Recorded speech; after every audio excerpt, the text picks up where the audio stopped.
ప్రేయసి దక్కలేదని ప్రియుడు చనిపోతే ప్రియుడు దక్కలేదని ప్రియురాలు చనిపోతుంది. పెద్దలు అంగీకరించలేదని కలిసి బ్రతకలేమని ఆత్మహత్యలు చేసుకున్న జంటలు కూడా ఉన్నాయి.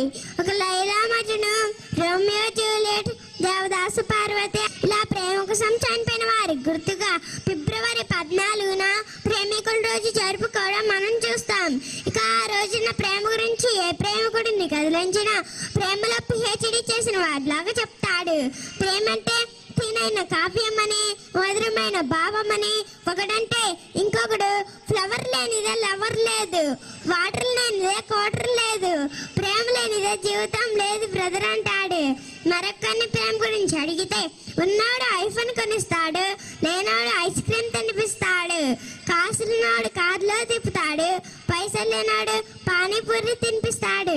ప్రజెంటేషన్ లోనే తేడా, ప్రేమలో కాదంటాడు.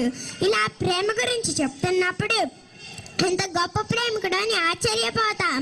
కానీ పీలారా, ఇదే ప్రశ్న ఇదే ప్రేమికుడు నాకు వారం తర్వాత అడిగితే ప్రేమ లేదు దోమ లేదు.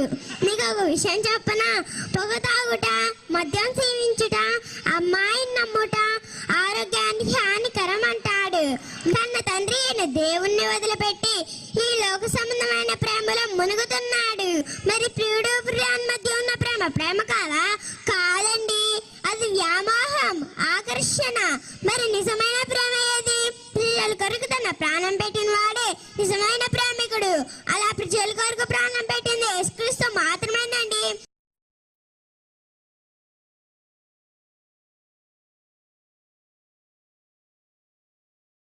నిజామాబాద్ లో విషాదం చోటు చేసుకుంది. కామారెడ్డి మండలం అట్లూరులో రైలు కింద పడి